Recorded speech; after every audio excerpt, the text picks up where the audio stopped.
Hello guys, good morning. दर्शन सबैजनालाई happy new year to everyone. नयाँ वर्षको धेरै धेरै शुभकामना. म त जहिले यस्तै हुन्छ कि उठ्ने बेलामा होइन एकदमै लेजी भइदिन्छु कि किनभने म लेट सुत्छु नि त.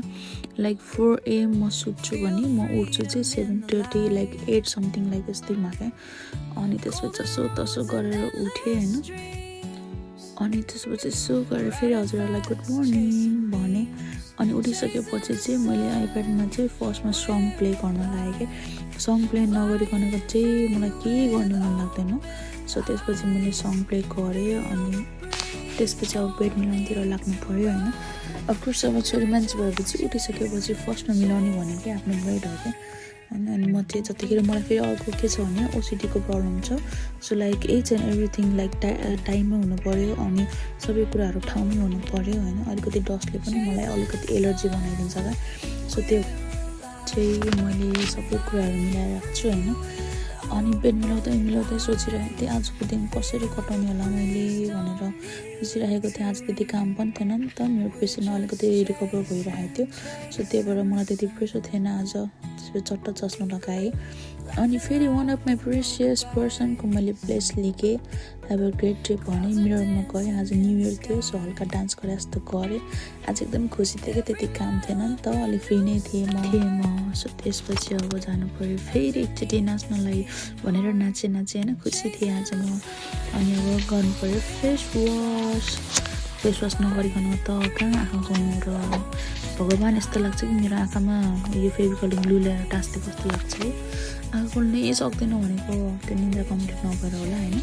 त्यसपछि फेस वास गरेँ. अनि फेस वास गर्दा फेरि सोचेँ कि मैले लाइक यार मेरो फेस त क्लिनै छ त्यही पनि म अनेक थरी लगाउनु भनेर सोध्छु होइन.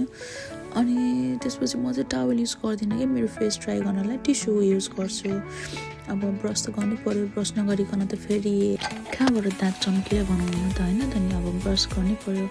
यता रगड उता रगड माथि रगड तल रगड यस्तै छ जिन्दगी पनि रगड दाँत पनि रगड भयो. अनि आज चाहिँ यसो ट्रान्जिसन गरौँ न भनेर हात राखेर चट्ट पारेर रातो कलरको कपडा लगाएर आएँ. त्यसपछि आफ्नो रुममा गएर चाहिँ सनस्क्रिन त अफकोर्स मैले एप्लाई गर्नै पऱ्यो होइन. मैले लगाउने भनेको जस्ट सनस्क्रिन र लिप बाम मात्रै हो. त्यो सनस्क्रिन लगाएपछि चाहिँ यसो मिररमा हेरेको मेरो फेस त लाइक यार मैले त्यही नलाग्दा पनि मेरो फेस त यत्तिकै ब्राइट पनि छ होइन. मान्छेले यतिको फेस गराउनलाई के गर्छ. सो म त यतिमै खुसी हुनुपर्ने हो भनेर सोचेँ क्या. त्यसपछि चट्ट लिप बाम लगाएँ. मलाई चाहिँ पिङ्क हल्का मेरो लिप चाहिँ भएको मलाई मनपर्छ कि तर त्यस्तो डार्क चाहिँ मन पर्दैन. सो सिम्पल आज चाहिँ रातो कलरको हिजाब रातो कलरको कुर्ता चट्ट पारेर लगाएँ. हजुरहरूलाई देखाएँ होइन. गएँ किचनतिर लाइट ओपन गरेँ. कफी बनाउनु पऱ्यो. कफी नबनाइकन दिनै स्टार्ट हुँदैन. अनि मैले चाहिँ सुगर नखाएको लङ टाइम भइसक्यो. अलमोस्ट लाइक कति इयर्स भइसक्यो होइन. म खान त खान्छु तर समटाइम्स म चाहिँ हो तर म धेरै जसो एभोइड गर्छु क्या सुगरलाई. किनभने सुगरले गर्दा धेरै प्रब्लमहरू देखाउँछ क्या. सो मलाई चाहिँ डर लाग्छ सुगर खानको लागि होइन. म त्यही भएर एभोइड गर्छु क्या सुगरलाई. अनि त्यसपछि यसो ट्राई गरेँ दामी भएछ विदाउट सुगर पनि भनेर खाएँ. त्यसपछि आफ्नो सामान मन्त्र जन्त्र लिएँ गएँ. आज चाहिँ मेरो पेसेन्टमा हल्का लाइक फिभर लो भएको थियो. सो खुसी थिएँ म. अनि चेकअप गरेर तल आएँ होइन. ऊ चाहिँ माथि हो म तल. आज चाहिँ प्यानकेक बनाउँछु. फर्स्टमा चाहिँ एग अलिकति सल्ट बेकिङ सोडा अलिकति सुगर अनि भ्यानिला सिरप. अनि त्यसपछि अलिकति olive oil 2 spoon olive oil use गरेँ. हजुरले corn oil like something cooking oil use गर्दा पनि हुन्छ. यसलाई मिक्स गरेँ होइन.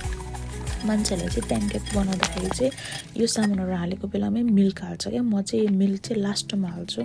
यो चाहिँ अलिकति फ्लोर हो वेट फ्लोर हो होइन. अनि मैले चाहिँ यो प्यानकेक बनाउने फ्लोर पनि युज गर्छु. सुरुमा अब अलिकति मिल्क हालेँ होइन. त्यसपछि अनि फेरि त्यसपछि चाहिँ मैले प्यानकेकको फ्लोर हाल्छु क्या. अनि त्यसपछि मिक्स गरेँ होइन. अनि यसलाई चाहिँ मैले मिक्स गरेपछि चाहिँ अलमोस्ट लाइक 30 मिनट जति चाहिँ यत्तिकै राखिदिन्छु क्या. अनि यो राख्ने बेलासम्म चाहिँ मैले फेरि एकचोटि माथि गएर मेरो आफ्नो पेसेन्टलाई चेक गरेर म तल आएको थिएँ होइन. डन भएछ आउँदाखेरि त्यस्तो सफ्ट भएछ क्या. अनि त्यसपछि लाग्नु पऱ्यो बनाउनतिर. प्यानकेक बनाउँदाखेरि चाहिँ सुरुमा फ्राई प्यान हिट भइसकेपछि चाहिँ हजुरहरूले एकदमै लो फ्लेममा बनाउनु पर्छ है, नत्र प्यानकेक छिटै जल्छ अनि पाक्दैन भित्रपट्टि फेरि। सो अलिकति ब्रसले मैले ओइल लगाएँ होइन, यतिखेर चाहिँ कर्न ओइल युज गरेको, ओलिभ ओइलले छिटै जल्छ नि त, त्यही भएर मैले कर्न ओइल युज गरेँ।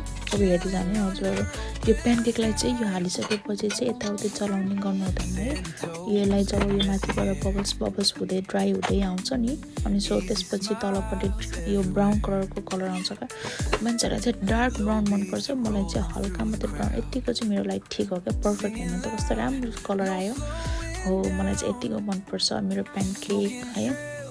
अनि यो भइसकेपछि डन भयो। अनि त्यसपछि हेर्नु न कस्तो राम्रो देखेको छ, यो माथि मैले हनी सिरप हालेँ होइन, हनी हालेँ, अरूहरू चाहिँ चक्लेट सिरपसँग खान्छ, मैले चाहिँ हनी हालेँ क्या अलिकति।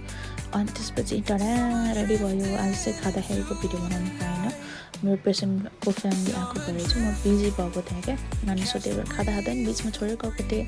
अनि मलाई बुकुर चाहिँ गाइजहरू, मलाई बुकुर चाहिँ एकदमै मनपर्छ, मैले डेली बुकुर मेरो घरमा लगाउँछु, एकदमै यसको स्मेल मलाई मनपर्छ क्या, स्विस अरेबियनको बुकुर यस्तो पर्फेक्ट हो क्या, नम्बर 1 लाग्छ क्या मलाई यसको स्मेल, वाउ।